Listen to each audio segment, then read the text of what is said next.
Hi, how are you today? My name is Brianna Buffoli. I'm a licensed realtor in Massachusetts, and I'm also a real estate investor. I have a few investment properties myself. I'm here with Attorney Robert Guida. We are here today. We are going to be talking about landlord rights in Massachusetts. Hi, I'm Robert Guida. I'm an attorney here in Massachusetts. I've been in practice since '94. My practice is real estate. It always has been. Any aspect of real estate, both residential and commercial. We close loans, we do purchase and sale agreements, condo conversions, title work, and the topic of this discussion is landlord-tenant and evictions.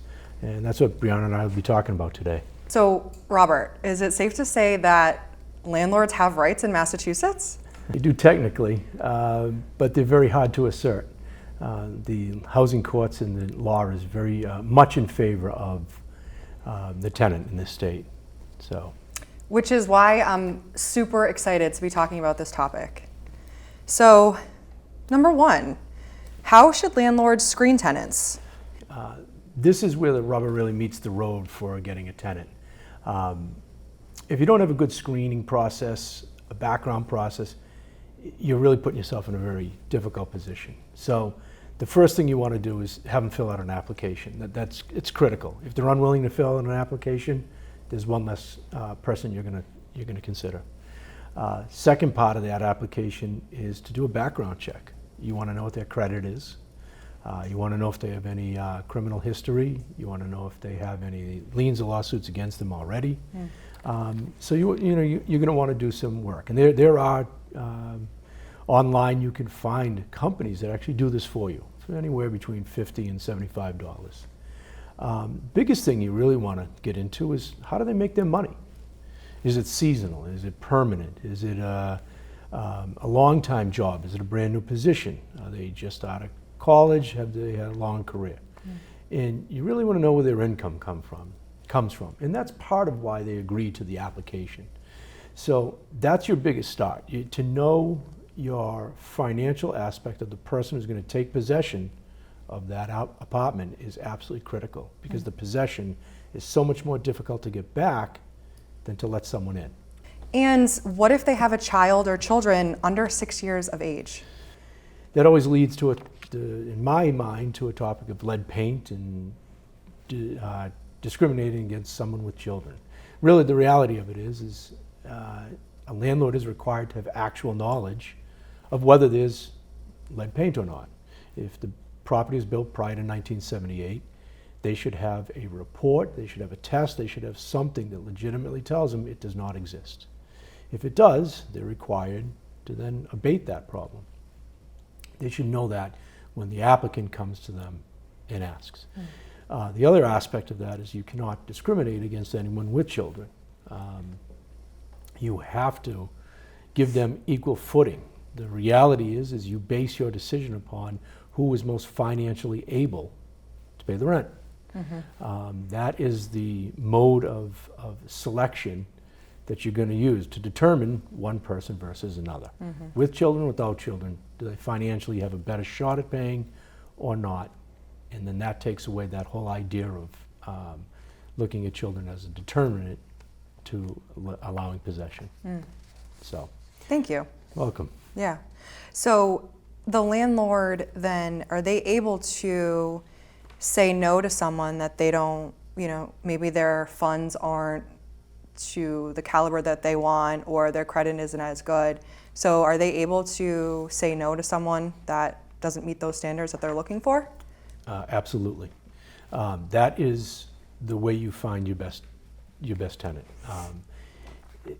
Tenants will have their own quirks and backgrounds, and they'll do the things they do in their apartments. That you can't determine up front. What you can determine is who's going to pay you, or who has the best chance of paying you your rent. Sure. And then from there, you hope that they're appreciative of the place they're living in, and they pay their rent on time, and they don't disturb their other neighbors. Right. So, yeah, that is a factor that you can use to weed out and determine who it is that's going to take possession. Awesome. Yeah. That's great information. In terms of the lease, is there proper etiquette with a lease? And is it important to be in writing? Yeah, it's critical that it's in writing. And even if it's a tenancy at will, put it in writing.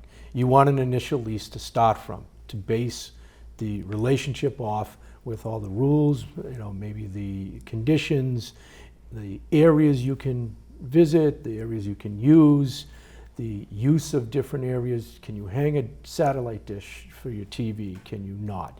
So on and so forth. Is there a washer and dryer in the basement? Is there storage? Is there a roof deck? Are there porches? Can you grill on the porch? Can you not grill on the porch? Is there a yard? Can you use it? So you really want to have an initial relationship with a tenant to be in writing. As I mentioned, even a tenancy at will. I really push my landlords to start with a tenancy at will, and to stay with a tenancy at will. Let's talk about that. Okay, there's a slew of reasons why. A tenancy for a year is a great document. There are certain instances where it may work best. In general, because Massachusetts is tenant strong, I'd prefer my client to have a tenancy at will, so that if it's just simply not working out, a no-cause issue between the parties, it's just not working out, you can give notice and you can begin the eviction process. If I may, Yeah. Can you just elaborate a little bit about what tenancy at will is and how it varies Sure. from a year lease? So tenancy for a year is exactly what it sounds like. You sign a contract that says they have possession for a year. There are ways they can default on that contract, because they're all contracts, but there are ways they can default, non-payment, cause, so on. But a tenancy at will is different. It's a pay period, generally a month, and it goes from month to month. Now, your initial tenancy at will lease can say, for the next year, month to month, you'll pay this much and you'll have these rights and abilities to use the property. But what it doesn't say is that you have it for the entire year. You only have it for the next pay period that you pay. And or we can give notice to each other within 30 days or 60 days, whatever you determine in the lease, to say the tenancy is over, or it's not working, or would you please vacate, and so on. So that's the difference between the two. If in the event you have a tenancy at will and that tenant actually isn't paying their rent, the eviction process sounds like it would go a lot smoother. Again, in Massachusetts, a tenant-strong state, you would file for non-payment. You would file a complaint, summary process complaint for non-payment of rent. And in my experience, you go in, the state wants you in housing court, which most of the cases are brought at this point. They were going to district court for a while, but they would be bounced over to housing by the tenant, because that gave them more time to stay in the property without worry. So housing court has expanded quite considerably, and now you're required to mediate. In that mediation, the tenant invariably is going to ask for more time. You'll have a mediator there saying, what can we come to an agreement? You can say no agreement at all and say, I want to go to trial. They wouldn't put you in front of a judge that moment, but in general, you'll now be in the track of a trial, so to speak. In other words, you're going to stand in front of a judge and go back and forth. This is all months of time now. Sure. Okay? Taking, for instance, our neighbors up north in New Hampshire, if it's non-payment up there, potentially you could have someone out of that property purely on non-payment within 45 to 70 days or so. A little different. A little different. It's just a different state, with much more populous state, much more dense state, a lot of past history and difficulties with landlords that has transferred into probably a myriad of more rights for tenants than for landlords. But that's the field we have to play on. Right. So. And that's why we're giving the people the information, so they're aware. Yeah. So the security deposit, pros and cons to it, and just a little bit of your opinion about if you advise against it or if you encourage it. Again, I'm not in favor of taking security deposits. I do tell my landlord clients to not accept them. The reasoning is simple, and some people I'm sure will be, what are you talking about? Yeah. If they do damage, I need to have that money to fix it. There are a couple things that I say to my landlord clients. First off, if you don't have that, average rent right now is about $2,500 to $3,500 in this state. Sure. Okay. If they don't have $2,500 to $3,500 to fix holes in the wall or whatever damage is done, probably in the wrong business to begin with. But I do understand the financial worry of it as well. The reality is, Massachusetts statute is very difficult to follow, to hold a security deposit properly. There are a dozen different things you are supposed to do. Check them off, one after the other, and 99% of landlords do not do all of them. If you do not do all of them, to the court, that is reason to rule in favor of the tenant. In a security deposit, mishandling is a 93A claim, which gets you triple the damages. So if it's $2,500, well, that's a $7,500 penalty plus attorney's fees, which at that point are going to be somewhere between $2,000 and $8,000 potentially, plus interest. I've had 2 clients who did not take this advice, went into court. This very thing happened. They're not holding this, they're not holding that. There's a lot of tenant advocacy in housing court. So they can be well informed if they want to be. And that is one of the strongest leverage points any tenant ever has, is security deposit not held right. So to avoid that, and to avoid that strict liability that is attached to it, I don't advise a security deposit. First month, last month, not a problem. But the security deposit, the pros and cons don't weigh themselves out over time. And seeing 2 of my clients leave the court, one tenant I believe was 4 or 5 months behind, the other was 6 to 8 months behind, and the landlord is giving them 5 figures worth of money in penalty. I just don't see the upside to it. Sure. Are there times that it happens and they use security deposit money and it's all great? There is. When are those times? Well, when there's there was no damage, issues? no issues, no one thought of it, and they leave. Yeah. Hopefully you don't have to use a security deposit, but that's unrealistic as well. So the reality of it is my job is to mitigate risk. That's one of the biggest aspects of my job at landlords, is how they do this without having to evict, how they do this without mitigating their exposure to liability of someone being in the property or on the property.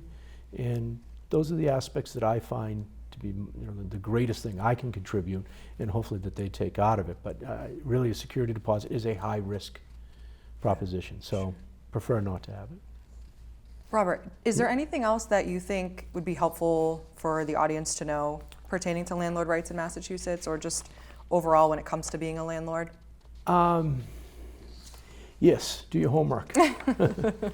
Hire a good attorney. Yeah. Know the law. The reality is, if you're a landlord in this state, you have 2 full-time jobs. Whatever your full-time job is, plus the full-time job of being a landlord.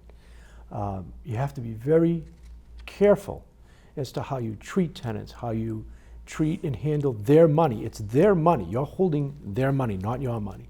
That's a very common misconception. So how you react to them, how you communicate with them, always should have at least a cell phone and an email address. If they don't use email, encourage them to use email. Tell them to sign up. To work together, you have to sign up for an email address and begin to use it. You can get it on your phone. You can get an email from anywhere. The reason I say that is because text is very difficult to print out with any sort of idea of which page goes by the next page as you're sending this into court. Sure. And I've had to send texts into court, and they are difficult to follow. Right. Email gives you a nice chain of texting. Of emailing. Makes it very relevant to a judge to see who sent the message, who received the message, who was also on that message, what day it was, what time it was. Much better from a business aspect, because again, it's a second job, it's a second business that you have now. Yeah. You also want to be very cognizant of people and their stories, the tenants and their stories. There's a lot of stories out there. Yeah. Some true, some not true, but there are a lot of stories out there. You initially have to believe what they're saying, but I will say this: the second that there is an issue is when you should begin the process of eviction. Yeah. And that sounds like it's very harsh. Well, that doesn't mean you're immediately filing a complaint with court and I want them out in 30 days, which is what every landlord says to me. I want them out immediately. I wish that could be the case. However, we'll take it in order. If they stop paying, first thing you do the first month they stop paying is send a notice to quit. A notice to quit is a document that severs the legal tenancy. You want to at least start there. If you want to try and work it out, at least you've begun the process, so that if the workout doesn't happen within another month or two at the very most, if you're willing to do that as a landlord, you can then proceed to the summary process complaint. If it's for cause, the same thing. The first instance of cause, police are called, they've damaged property, they've ruined common areas, they've made life for their neighbors miserable, drugs are being dealt, domestic violence, any actions like that, immediately you're giving a notice to quit. You can reinstate a formal tenancy by an email if you want to after serving a notice to quit. Truthfully, that generally does not happen. Once it's begun, Yeah. in general, not always, but in general, it's begun. And you're going to be approaching eviction. And then a no cause is that it's just not working out. If it's a tenancy, it will. And again, you have your conversation, you do your communication, and then you essentially... In email. In email. Again, always in writing. In writing. Email is considered writing to the court. It's a very good medium to use that courts have already ruled that it's valuable and acceptable, and they prefer it. Yeah. So Great. that's how I would go. Yeah, and what I'm hearing a lot is landlords, do your due diligence, follow up whenever there's a reported issue, regardless if it's valid or not, and act as though you could potentially be going to court. So cover the bases and take it as your, like you said, your second job. It's a business. Yep. The reality is it's on you. And you make your best choice when you allow that tenant to come in and take possession. Yeah. So the application process, that initial process that we began this conversation with, is crucial and critical. If you're going to spend your time and your money, that's where you want to do it. You want to be sure that, as they say in our industry, you make your money at the purchase, not at the sale. Yeah. Same with the rental.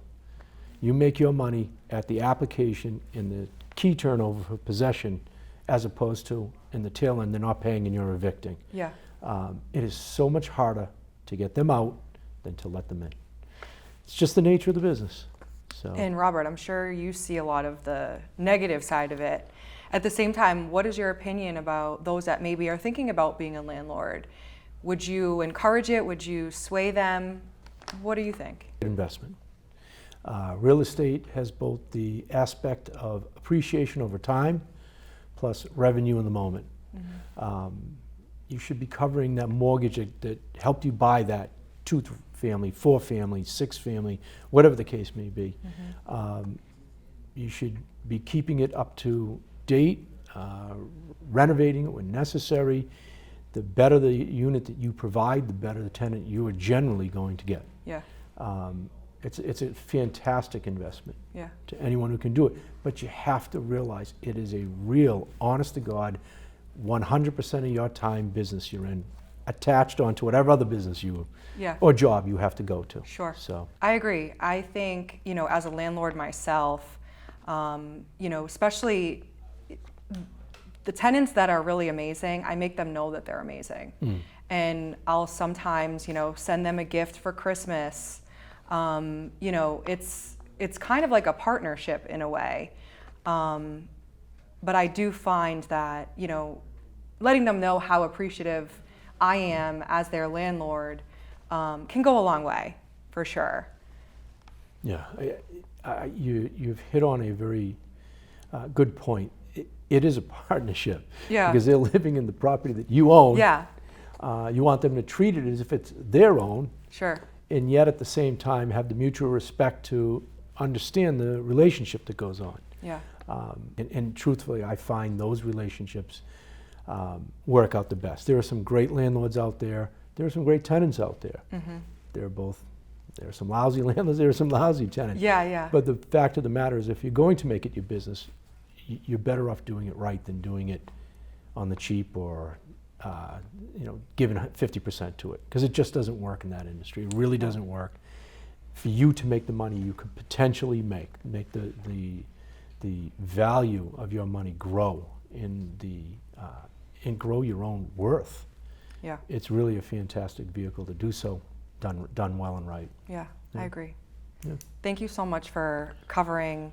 I mean, there's so much more to talk about when it comes to landlord rights. We kind of just like tip the iceberg, and if there's more information that you're interested in, please reach out, which brings me to how to contact us. Right. So Brianna Buffoli, my email is bbuffoli23@gmail.com, which you will see the link below, and my number is 774-239-3280. I work with sellers, I work with buyers, investors, I work with tenants and landlords. I am happy to talk real estate all the time. If you need anything, happy to be a resource. Feel free to give me a call, even if it's just a question. My name is Robert Guida, Guida, and my number is 978-815-7507. The email is robert@guida-law, so it's guida-law.com. Again, it's real estate and any aspects of real estate that go along with it, both folks buying their first home, their third home, investors, folks converting buildings to condos or buying multifamilies, landlord-tenant, as we just discussed, leasing aspects, and setting up businesses to own and run real estate. So be happy to answer any of your questions. It's been a passion for a long time, and I'm honored to privileged to make a living out of it. So, Brianna, thank you for having me. Thank you.